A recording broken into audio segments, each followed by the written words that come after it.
খুব সহজ একটা কথা বোঝাই ভাই। জীবনে একাধিকবার একাধিক বক্তার কাছ থেকে বিষয়টা শুনে থাকবো। সেটি হলো যে আল্লাহ আমাদেরকে পৃথিবীতে পাঠিয়েছেন কেন, আবার পাঠিয়েছেন তো পাঠিয়েছেন মারবেন কেন? কথা ঠিক না বল? আমরা আল্লাহর কাছে পাঠানোর দাবি কেউ করি যে আমাদেরকে আল্লাহ পাঠিয়েছেন, এটা সম্পূর্ণ তার দয়া। তো দয়া করে তিনি যখন আমাদেরকে পাঠিয়েছেন, যে আমাদেরকে তিনি মৃত্যু দিয়ে আবার ডেকে নেবেন বা কেন? ব্যাপারটা খুব সহজে বোঝা দরকার। কোরআনে আল্লাহ বলেছেন যে ওমা খলাকতুল জিন্না ওয়াল ইনসা ইল্লা লিয়াবুদুন, বান্দা আমি তোমাদেরকে পৃথিবীতে পাঠিয়েছি, এই সুন্দর করে পৃথিবীটাকে সাজিয়েছি, পানি দিয়ে, রৌদ্র দিয়ে, সেই সঙ্গে উৎপন্ন ফসল দিয়ে, তোমাদের শ্বাস প্রশ্বাসের জন্য অক্সিজেন দিয়ে, এবং তোমাদের প্রয়োজনীয় যাবতীয় বস্তু সামগ্রী সব পৃথিবীতে সাজিয়ে দিয়েছে। একটা কিছুর অভাব রাখেননি যে মানুষের প্রয়োজন হয়। বাবা আছে অভাব কিছু? কথায় বলে টাকা দিলে বাঘের চোখ মেলে, এটা প্রচলিত কথা। জি, তো যে বাঘের চোখ মার্কেটে বিক্রি হয় কিনা, আর কেউ কিনতে গেছে কিনা, ব্যাপারটা ওই রকম না। ব্যাপারটা হলো আজকের পৃথিবীতে আল্লাহর রাখা সম্পদ থেকে মানুষের প্রয়োজনীয় এমন কিছু অভাব নাই যা মানুষ সংগ্রহ করতে চাইলে পায় না। আছে বাবা? কি চাই আপনার? খাবারের জিনিস, বিলাসিতার জিনিস, পোশাক পরিচ্ছদের জিনিস, দর্শনীয় জিনিস, যা চাইবেন সবই আল্লাহ পৃথিবীতে রেখেছেন। ভাই, কোন শিল্পী, কোন কারিগর, তিনি তার শিল্প নৈপুণ্যতায় যদি কিছু করেন, তো যদি দর্শকরা দেখে এবং সেটাকে অনুভব করে, তবে তো শিল্পীর মেহনতের একটা মূল্য, একটা নাম, একটা দাম হবে। কিন্তু কোন শিল্পী সুন্দর করে কিছু একটা বানালো, অথচ দেখার কোনো লোক নেই, তাহলে ও শিল্পীর ওই শিল্প নিয়েছেন ভাই? তাহলে আল্লাহ যে কি করেছেন এর দর্শক তো লাগবে, সেই দর্শক আমরা, এর উপভোক্তা লাগবে, সেটা আমরা না কারা? বলেন বলেন। তাহলে যে কাজ আমরা পারি না, সে কাজ যদি একটা শিল্পী করে, তাহলে স্বাভাবিকভাবে তার ভালো বলতে হয়, তার গুণ গাইতে হয়, তার প্রশংসা করতে হয়। তো পৃথিবীর মানুষগুলো চোখে দেখছে তার এরিয়ায়, আবার যে এরিয়ায় এমন কিছু আছে যা এখানে নাই, সেগুলো কানে শুনছে। কথা বলেন, আছে না ভাই? আমাদের এলাকাতে পাহাড় নাই, অনেক এলাকাতে পাহাড় রয়েছে। আমাদের এলাকাতে সাগর নাই, অনেক এলাকাতে সাগর রয়েছে। ঠিক না ভুল? আমাদের এলাকাতে জঙ্গল নাই, অনেক এলাকাতে জঙ্গল আছে।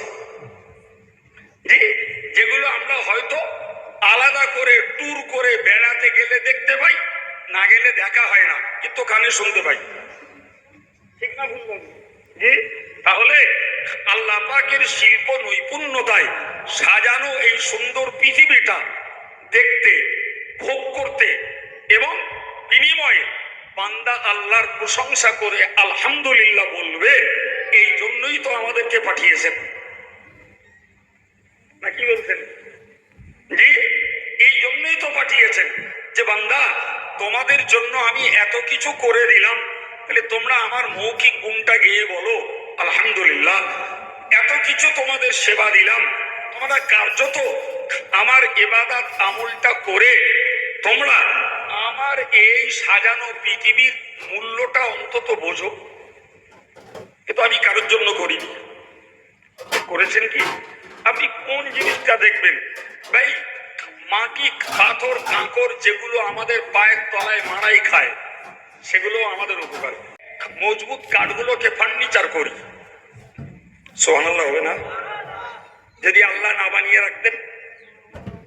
আরে আপনি তো আম জাম কাঁঠালের গাছ লাগিয়েছেন, নারকেল গাছ লাগিয়েছেন, জি, চলুন আপনি আমার সঙ্গে যাবেন কেরলে, হাজার হাজার নারকেল গাছ কেউ লাগিয়ে রাখেন, কেউ লাগিয়ে রাখেন, তার পরিষেবা দেওয়ার লোক নাই, তলায় শুকনো নারকেল পড়ে আছে, খাওয়ার লোক নাই।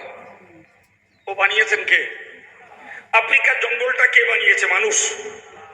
সুন্দরবনের জঙ্গলটা, সিলেটের জঙ্গলটা, সুবহানাল্লাহ বলে। বিশ্বাস করুন, আপনি একটা জায়গা আচাশ ফেলে রেখে দেন, কিছুদিন পরে দেখবেন বন জঙ্গলে ভর্তি হয়ে গেছে। ভাই ওই বন জঙ্গল গুলো কিচ্ছু কাজে লাগে না, কিন্তু একটা কাজে লাগে, সেটি হলো ওরা আমাদের কার্বন ডাই অক্সাইড গুলোকে নিয়ে শুদ্ধ করে অক্সিজেন ছেড়ে দেয়, আমরা সেইটা নিয়ে সুস্থ বেঁচে থাকি। দেখেন না, পঞ্চায়েত বলছে গাছ লাগান জীবন বাঁচান। আরে বাবা, গাছ লাগানোর সঙ্গে জীবন বাঁচানোর কি আছে? মানুষ ভাবলে না আল্লাহর কাছে মাথা নত করতে সময় লাগে না, আর না ভাবলে মাথার উপর দিয়ে চলে যায়। জি, এই পঞ্চায়েত এই কথাটা কেন বলছে যে গাছ লাগান জীবন বাঁচান? চারিদিকে প্লাকেট মারা আছে, দেয়ালের গায়ে লেখা আছে। এর মানে কি? এর মানে হলো মানুষকে যদি সুস্থ জীবন পেতে হয় তাহলে যত ঘন গাছ লাগানো যাবে, এই গাছগুলো মানুষের ছাড়া বিষাক্ত নিঃশ্বাসটাকে গাছ টেনে নিয়ে শুদ্ধ করে শুদ্ধ নিঃশ্বাস ছেড়ে দেয়, ওইটা টেনে নিয়ে মানুষ বেঁচে থাকে। এই জন্য পঞ্চায়েত বলে গাছ লাগান দেশ বাঁচান, গাছ লাগান প্রাণ বাঁচান। কথা বুঝতে পারছেন কিছু? তাহলে যে জঙ্গলগুলো মানুষের নিজস্ব প্রচেষ্টার মেহনতে তৈরি হয় না, সেটা আল্লাহর পক্ষ থেকে আল্লাহ বানিয়ে দেয়। সুবহানাল্লাহ। ভাই আপনি গেলে অবাক হয়ে যাবেন, যারা গেছেন তারা জানেন, মরুভূমির ধুধু ময়দান। আমরা অন্য কোথাও না গেলে আরবে তো গেছি, যে আশ্চর্য ব্যাপার। তাহলে যেখানে বিজ্ঞানীদের বক্তব্য হলো যেখানে গাছ নাই সেখানে শ্বাস প্রশ্বাসের কষ্ট আছে। আপনি যান সৌদিতে, যে দেখুন প্রচুর পরিমাণে বাবলা গাছ ভর্তি, আশ্চর্য ব্যাপার, প্রচুর পরিমাণে। সে কেউ লাগিয়ে রাখে না, আপনি হয়। পাহাড়ের দিকে তাকিয়ে দেখুন, গোটা পাহাড় জুড়ে জঙ্গল ভরা, আশ্চর্য ব্যাপার, পাথরের পাহাড়। আমি গতকালকে একটা পাহাড়ে গেছিলাম, গতকাল না পরশু আসামের একটা পাহাড়ে। আমি কালকে সকালে আসাম থেকে ফিরেছি। জি, তো আসামের একটা পাহাড়ে উঠলাম, একটা গুহায় গেলাম। এত পরিমাণ ঠেসা জঙ্গল কল্পনা করা যাবে না। নেকড়ে বাঘ আছে, বাঁদর আছে, এছাড়াও ভল্লুক আছে, সাপ আছে, তার ভিতরে ঠেসা জঙ্গল, ঠেসা। কিন্তু ভাবার এটাই যে গোটা পাহাড়টা পাথরের।